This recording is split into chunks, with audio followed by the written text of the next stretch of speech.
How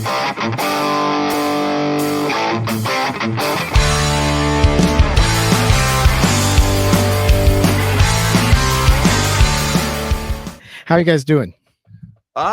Good. It's been a good one today. You've been on the ones and twos for us today, Jayme. How's everything looking from behind the scenes? I got a lot of comments.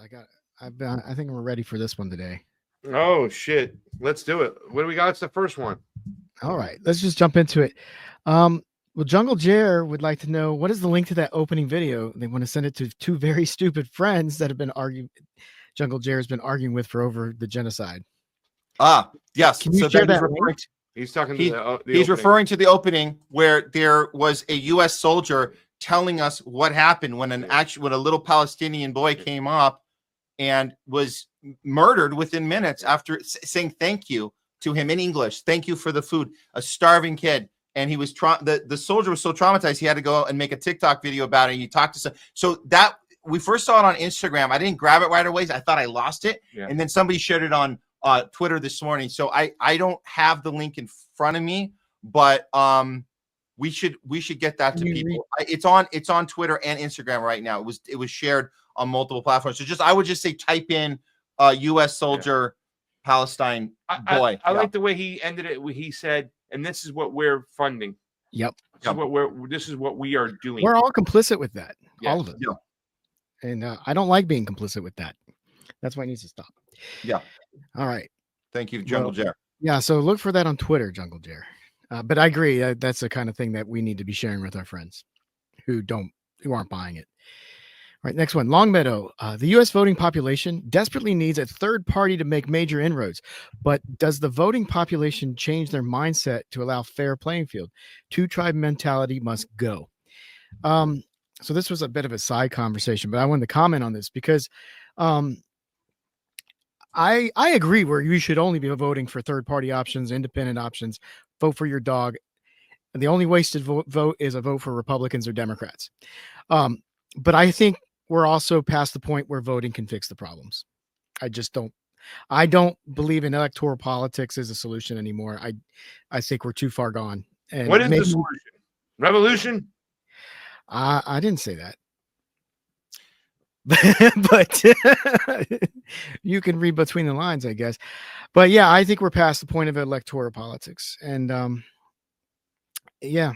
So I have a different hypothesis after spending some time with Jay and Levi, who started this, and I can pronounce his last name right. If you guys saw the interview we did, Levi's the head of a new third party called We the People.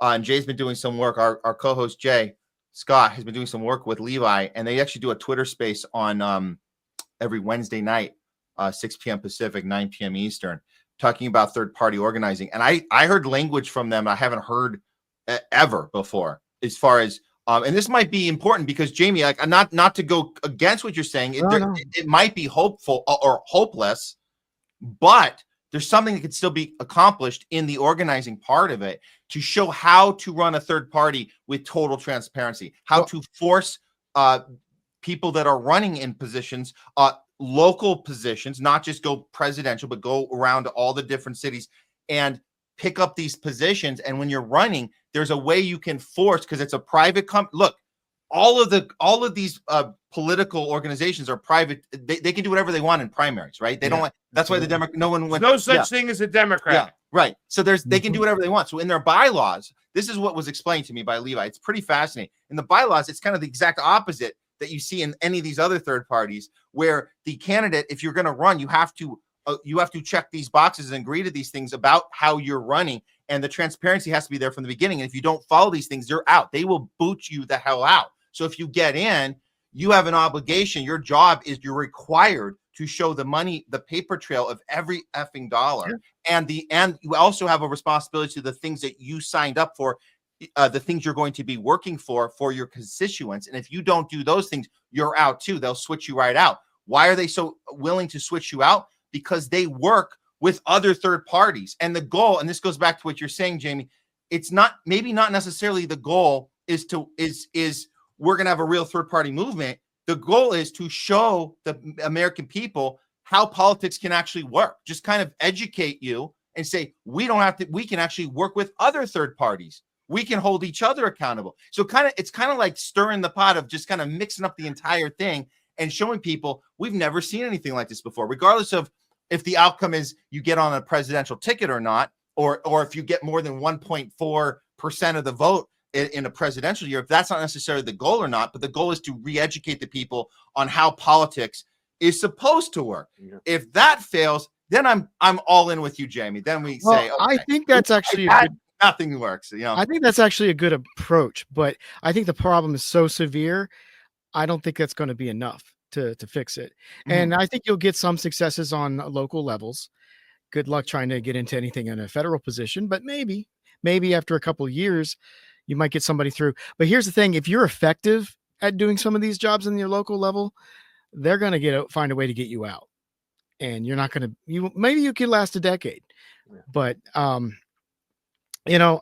just don't think we can do it on a mass scale. Yeah. And also, it's an incremental solution, and I don't think we need the incremental problem or solution is not going to fix the problem. So revolution is your solution? I think we need radical change. Revolution is the solution from Jayme Cheese Slice. Let's go to the next comment. I didn't say that. You basically did. Rand Paul voted against it because there is a carve out that exempts Trump. I think this is talking about the Pelosi Act. Yeah, that's what he's talking about. Yeah, so which was weird. I thought it was weird that Trump is opposing the thing that he was basically advocating for. But so, and now there's more to why is Trump opposing it? Maybe somebody else. I don't know. And then Rand Paul wants it to apply to Trump, but the thing doesn't apply to Trump. So why is Trump opposing it if it doesn't even apply to the president? Maybe it applies to his friends. I think we have to understand Trump's approach to everything is non-principled. Everything's personal. He just wants Pelosi. That's it. He doesn't come into this position and say, we want to apply a principle and hold everyone accountable. So even if there's a carve out for him, it's not good enough. He wants to only go after Pelosi. That's his target. It's very personal. Yeah, it doesn't want to. If you look at everything he does, nothing is about applying anything consistent. It's about having these direct targets of people he's going after, which is it makes things weird when you're like, wait a minute, why don't you just this one is everyone? Really weird. It's really weird for him to oppose this because it doesn't apply to him. It's not even going to apply to his big business friends who get to do insider trading too. That's get away with it. It's only going to apply to Congress people who he really doesn't care about. So why does he care? Like this, he should be on board with this one because he talked about it. Interesting. Got a little more into it. Yeah. Peaceful Warrior. Peaceful Warrior on Independent. On Twitter. It shouldn't matter who's calling this out, Dems or GOP. Yes, bipartisan for a change. So this was about the Pelosi Act again. Yeah, I agree with that. And then this is a nice comment too. We need to pass the bill first, and then we'll read it. Yeah. Just shout out to Nancy Pelosi for Obamacare. We got to pass. Now, here's the thing: if you ever have to say that about a bill and you're a congressperson, then your vote is no. If you don't get to read it, know what's in it, you should not vote yes for it. I don't care if it's a good bill or not. You need to read it, know what's in it first. If you don't know what's in it, you don't vote for it. Patriot Act, thousands of pages, right? 40 minutes to do it. They so the first time, they do it with a bunch of other bills. Yeah, but the first time you've got that excuse. What about all the other times they've renewed it? Everybody's had a chance to know what's in it since the first time, and they keep renewing it every time. I mean, that should be an easy vote no, but everybody votes yes. It's just their government doesn't work for us. They work against us. All right. I do have something to share for this one. Give me a second. Well, we'll go to the next one. Pasta, can you read this one? The Cyprus government is alarmed by the surge in Israeli citizens buying property across the country. A Cypriot minister stated, "It feels like we are facing an occupation." Yeah, they're sailing across the waters because they shut down the airport, so they sailed across the water in yachts, went over there, started buying up some land, and they're like, hold on, there's an invasion going on. And it was like a joke too that this is going to be the new Israel. This people, but it's kind of not a joke now. For some people are looking at wait a minute. So this is plan B, Cyprus. I don't know. That is. There's a lot of them right now. They bought property. They had money. They bought property. Like, we're going to just hang out over here instead staying near the Ben Gurion Airport. All right, let's go. This was Leslie. She said, "Oprah sucks sucks again." Talking about that, but I wanted to share this. It made me think of this. Oh no, we suck again. The water boy. Yes, the water boy. There we go. Yeah. She's got major protection too, so she can Definitely. It's just like what percentage of Americans, and this is from Evie Burke, actually know what end imperialism means or what death to the IDF means? You guys want to take a crack at that? What percentage of Americans actually know? Well, the guess was about 25% in the chat. I think it's probably less than that, because like a lot of Americans don't even really understand that we are an empire. Yeah, that we meet the criteria of an empire, because we just don't call ourselves one. Yeah, I would say way less than 25, because to be able to articulate what the problem is beyond Palestine, what the problem is beyond Israel capturing our government. I think a lot of people understand that part, but they don't know how the extent of our imperialism and the years we've been doing and all the countries we've effed up, and people weren't paying attention. They see it now, which is awesome. Yeah. They also don't know what the death to the IDF means, because they think that that's crossing a line. A lot of people think that might be crossing a line. You want to kill 18, 19-year-old soldiers that are defending their own land because they're Jewish and people hate them for being Jewish? You're terrible. So, yeah. Death to the IDF. I'd say that's what they're talking about, right? Yeah, 6 or 7% maybe get it. Yeah, that's a good one. That's a good analogy. You think it's that low? I was kind of. I think so. Yep. I'm going 7.5%. It doesn't mean they're not on our side as far as stopping the AIPAC machine or stopping the genocide. They get genocide. We're not saying that's that low. They just don't fully understand the historical context of the empire, right? And what the IDF actually means, since it was instilled there in 1940. They don't know the significance, the Nakba. They don't know all of those things. So we have to keep telling people about it, because they don't know. But it's okay. They'll figure it out eventually. Maybe that number. Well, I'll say this: the number has only one way to go, and that's up. It won't go down. So that's the good news. Now, I'll say this: I think more people understand what death to the IDF means than they understand what end imperialism means. But I was still being a little bit more optimistic. I was going to say it was about 10 to 12%. 6 or 7. Yeah, you're probably right. Okay, let's go on. If you've ever been hungry, you know how satanic this is. This is about the forced starvation in Gaza. And yeah, I mean, even if you're just going on like a fasting diet, you understand how painful this can be. And yeah, what's happening over there is it's just horrible. It's just evil, pure evil. And we've got our country's going along with it. I mean, I know there was a lot of those we're funding. Yeah, we're I mean, we're writing the check. We're part of it. We're complicit. Yeah. Well, I think we saw before Longmeadow's next comment, I just want to quickly say, there was a top list of the worst ways to die. Yeah. I think burning alive is number 1. Starvation is number 2. What's drowning? Drowning's 3. Got it. So we're at the number 2 worst ever. Starvation. This is a great hypothetical conversation. Thank you, drowning, by the way. Worst way to die. What about being drawn and quartered? Might be over quick. Maybe. I don't know. The starvation. I think it's the longevity of it. I think that's the suffering. The suffering over time. Yeah. But I don't. It's hard to beat burning alive. I think that's. Well, you better have Jon Snow to shoot you with an arrow. Well, I would say I was going to make a more realistic comparison. Aaron Bushnell. Yes. Which needs to be said. Yes. Don't forget Aaron Bushnell, who on behalf of the bombed, limbs being taken off, children being starved, and now fast forward, he did his heroic act over, I think it was a year and a half ago now. Yeah. He did this heroic act, but that's the worst thing you could do in order to, basically he did it on behalf of the people. He knew we're going to continue to get killed after he did that. Yeah. So he knew, here we are, fast forward a year and a half, they're starving to death, but his act of burning himself alive, it's a pretty courageous, I would say. Courageous is the best word I could find for that. In looking back at that, it's such an wow, it's an incredible thing that we lived through. What's the next comment? Let's get it on. Let's go. Long Meadow. Yeah, from Long Meadow. Hey, NYT, it shouldn't matter if the child had a pre-existing health conditions. Starvations and intentional destruction of healthcare services are never okay. Sick and disgusting to not have empathy. It's funny to me the way the IDF and the way the Israeli forces and the government are saying, yeah, he had comorbidities, right? That's what kills him. You're still starving him to death.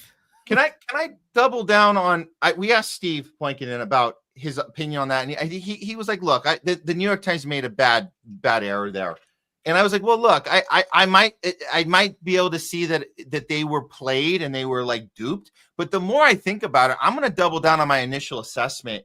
They were in on it. This is not normal behavior. If you were duped, if you were an unknowing participant." In having to now, you are now the mention on every interview that goes on Piers Morgan. Any one of those Zionist assholes are going to cite this as an example of why nobody is starving because of this article. So for the New York Times not to, you don't just redact it. You don't do it quietly. I think doing it quietly was part of the psyop. They did that on purpose to look like that they were embarrassed. When if you really were tricked into it, you really feel bad about bad journalism. You come out swinging and you do an article with we started showing you guys pictures, have all those starving people ready to go, all those starving babies ready to go on your next print. Do it on the front page. Say, you guys, look, this particular person is starving. Yeah, there was they happen to have this other ailment, but all these people are starving too. And they didn't do that. So I feel like they were in on it the whole time. And now we're taking a step back. The New York Times can never be trusted. What they did during the Iraq situation, when they were looked at upon as the leftist kind of like liberal paper that was supposed to be about, common sense, and they pretty much were used to sell the whole war for Dick Cheney. So I never trusted the New York Times ever since then. So yeah. Oh yeah, no one should ever trust the New York Times for anything. Okay, next one. And imperialism again. From imperialism. There's more than enough food on Earth to feed everyone. And then some. There's leftover. There's more than enough left over. That's absolutely true. And like when you just look at the amount of food that we throw away in America, and because we have this we have abundance. We overproduce stuff, and then have to sell it. We can't just give it away because that would break the system if we did that. Oh yeah. So we'll let people starve on the streets before we throw it away. It's disgusting. There's laws there to make sure that restaurants can't give it away. They got to throw it away. You know what I'm saying? All these things. And, absolutely. From Israel has stopped bombing, not because there's no more bombs, but because there's nothing left to bomb. And that's why now they are starving people. I think they realized that the bombs weren't killing enough people. And that's why they've resorted to starvation, because that would kill everybody. Well, they had to destroy the infrastructure first, and now they can go after doing what they were meant to do, and that's ethically cleanse and get those people out of there. So but I think they were hoping they would kill more people during the bombing than they actually were able to. I thought they were going to be more. I think they thought they'd be more effective. But yeah, this has always been from the beginning a plan to wipe out the people so they could take the land. They want the land. It's always about. That's what it's always been about. It's never about a Hamas. Because they don't want to talk about what happened the week before October 7th. They just want to blame everything on that one day. But no, the decades before of what they were doing to the Palestinians. Oh, none of that counts. But anyway. Yeah, thanks, man. So starvation is a weapon that can work to kill everybody, just about. There'll be a few survivors, though. And hopefully they'll get their day in court. Yeah. Long Meadow. Thank you again. Canada, UK, and France leaders all give empty statements about their concerns for what is happening in Gaza. Meanwhile, all continue to support Israel military and the actions of the Israeli government. We talked about this in the beginning. This is something that's no matter what, it's the empty words, the empty promises. Right now, only now, they're starting to say we're going to recognize the Palestinian state. We asked Steve what he thinks why they're doing it now for the narrative management perspective. He goes, well, there's nothing fucking left. There's nothing left, and they can say what they want until people start paying attention to actual policy and stop looking at rhetoric and words. Nothing will change because they say one thing, but their actions prove something different. Yeah. Well, and they're saying what they're saying because there is pressure being put on them, and they have to act.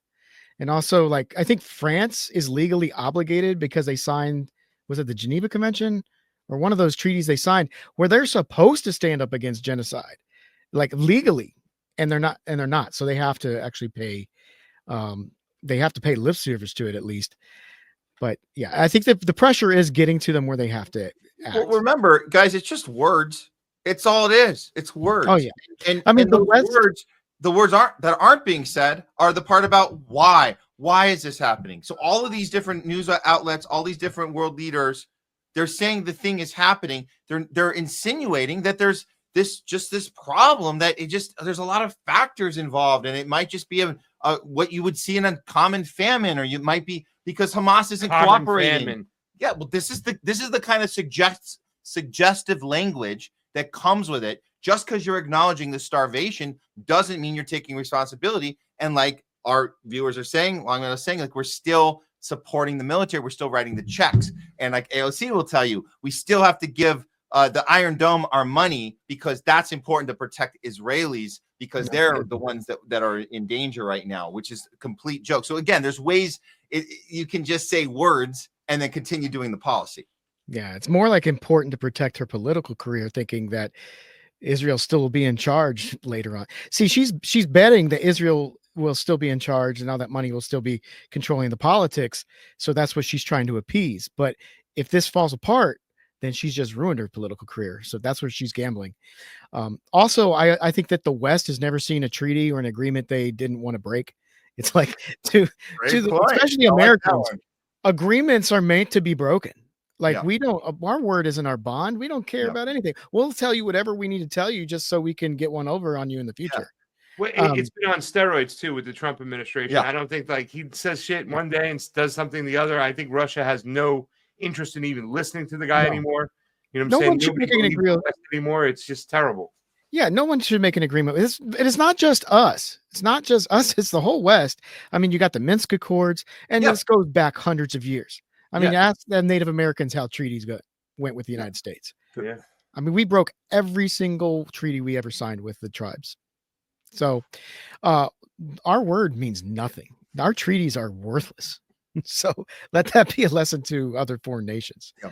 And it's not just us, it's a lot of the Western nations. But I see we got a bunch. Yeah, let's start running. Okay, let's go together. Let me go through these.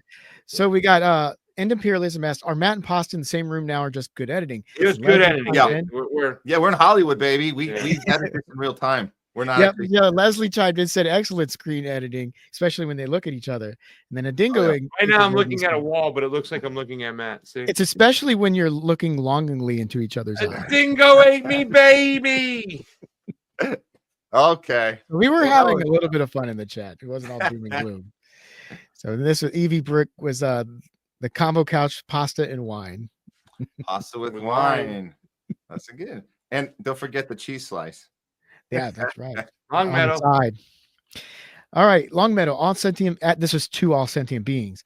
All is needed is just one country to sail towards the Gaza shoreline and start unloading aid. That country can say to Israel, "Food is here to help. It is here for the people.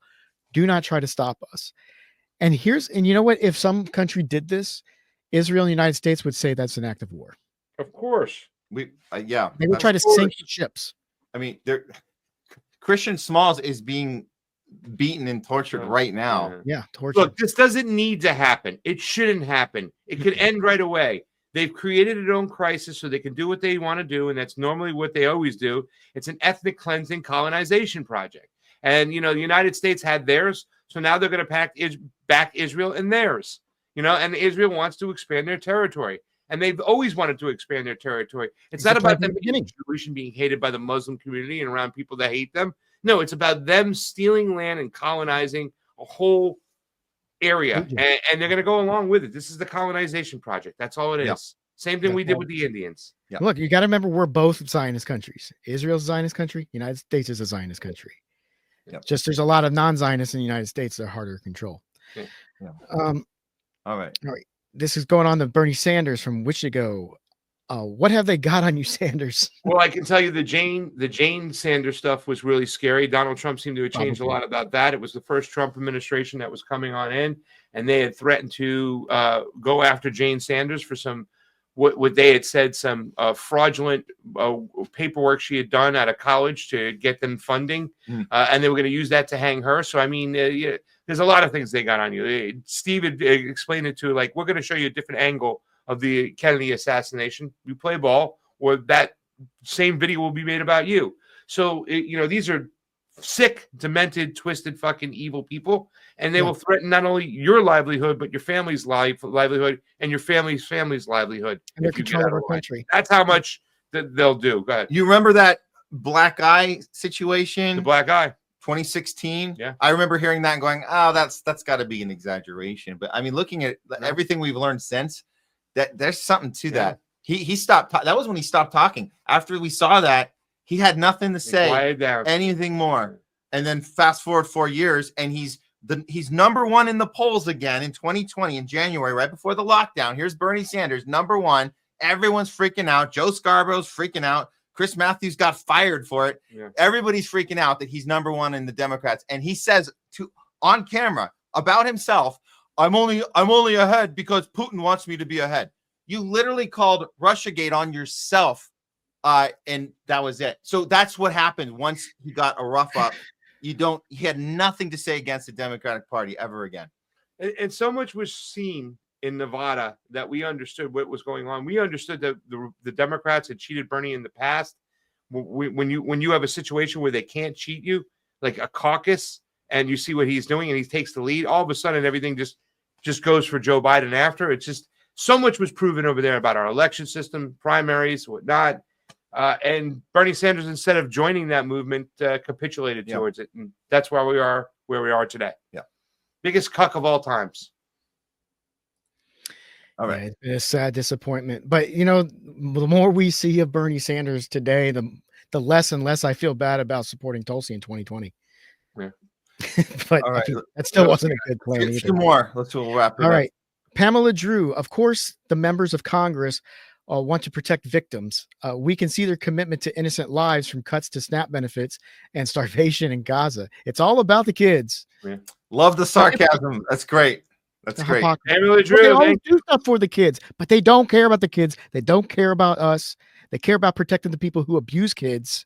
Yeah. But they still use this, so we got to protect the kids thing, when it's just more about censoring us more. Well, yeah. The mantra, the American dream mantra, is you pull yourself up by your bootstraps. So F your SNAP benefits, figure it out yourself. And we should be saying that same thing to the kids starving to death right now. Pull yourself up. Oh, wait a minute. You don't have any bootstraps to pull up, but do it in your, figuratively speaking. It sucks still that it took the kids in the Epstein files for the populist right to say no more, and not all these kids in Gaza being killed on a daily basis. What else we got? Yeah, but they are definitely related. Indie Left News chimed in. He said, "Who are these people? Who are these people?" Indeed. All right, next one. Leslie, I love that non-compliance is keeping power. Good job, Les. Hell yeah. We were talking about this idea, like that's probably the best thing we can do, is just not comply with the system. That's a peaceful protest. So screw the way things work. So End Imperialism wants to go to El Paso with you and Steve. End Imperialism, hit me up at craigjardula@gmail.com, and I'll let you know about tickets for El Paso. I don't know if I can buy you a ticket to El Paso, but maybe I get you a free ticket to the event. I'll be on panels. I'll be bartending. We'll be making some fun drinks. That sounds like a fun. So yeah, those things are great. It's like-minded common sense conspiracy theorists having great conversations. I love that. Common sense conspiracy theory. I don't know. Sam Tripoli sometimes doesn't make any sense, common sense, and he just goes crazy sometimes. There was a moment when he talked about maybe nuclear weapons don't exist, and Kurt got mad at him on stage. It was a fun moment too. So who knows? I think they talk it out. I mean, like a lot of the conspiracy theorists I know from Union of the Unwanted, and that's who a lot of these people are. Like Charlie Robinson went out there. There were people who are, Sam Tripoli, Union of the Unwanted people. And a lot of those people, I call them common sense conspiracy theorists, because they're not the Q-tards and the QAnon idiots that just go overboard with the 17D chess and trust the plan. Yeah. They actually look at CIA stuff. Miriam Hanen is a great example. Everything she has is sourced. So any of her theories are sourced. Yeah. And you know what I'm saying? I don't agree with a lot of the issues when these people talk about China, when they talk about socialism. They haven't gotten out of our borders enough, and they kind of have a Western perspective about They it. still are indoctrinated a lot of the propaganda. Yeah. But I call them the common sense conspiracy theorists because they are not these Q-tards that we're used to dealing with. What do we got, Jayme? We got 3 more. Imperialism. Craig Jardula at gmail.com. We'll talk about it. End imperialism again. Peasant speech against the machine equals hate speech. Yeah, absolutely. That's how it's always been. It's always been that way. We hate the machine. Yeah. Lock us up. I like this next comment. You see that dingo ate me, baby. Monty Python. Yeah. Okay, a dingo ate my baby. Always turns into fascism in a time of crisis and will use violence and attempt to stabilize capitalism. They can't lose capitalism. We got to keep it. So, and I listen. I think I look at more like stakeholder capitalism. What they're trying to move to, they're just kind of admitting what it is. There are stakeholders. It's not true capitalism, right? Because it's not a free market. It's a crony capitalism in which the government is lobbied by their cronies, their friends, and the corporations to do their bidding. So it really isn't a true capitalism system, is it? But it's still capitalism between capitalism and commerce. Government. Go ahead, Jayme. I'm sorry. I thought you were done. So I was going to say I see it as a difference between capitalism and commerce. Like commerce is the trade of goods, and that's where I think that's where the free market actually exists. But I always think it's a choice between freedom and slavery. Well, if you look at the definition, the funny part is the violence part, using violence to stabilize it. The violence is part of the thing. The imperialism, the censorship, the spinning of narratives, everything is capitalism. So the function of capitalism is to use one of its functions, which is violence, to stabilize. Right. Yeah, it's a monopoly on violence. Textbook. Capitalism is all about creating monopolies, and one of the monopolies is a monopoly on violence. And sometimes that violence isn't actually physical violence; it's more like the debt holding, the threats of the we know the drill, we know the playbook, the sanctioning, and we know the playbook. The AOC words of violence. Yeah, words. Let's get it. All right.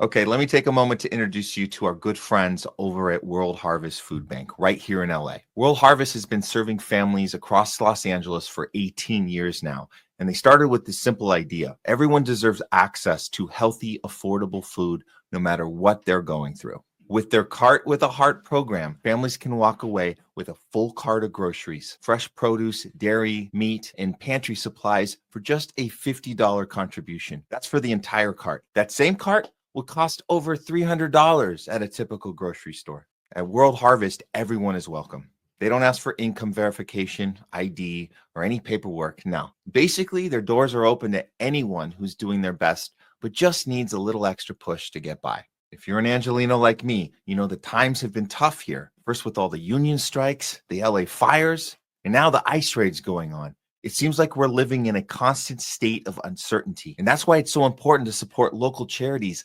like World Harvest, because they aren't just helping the community.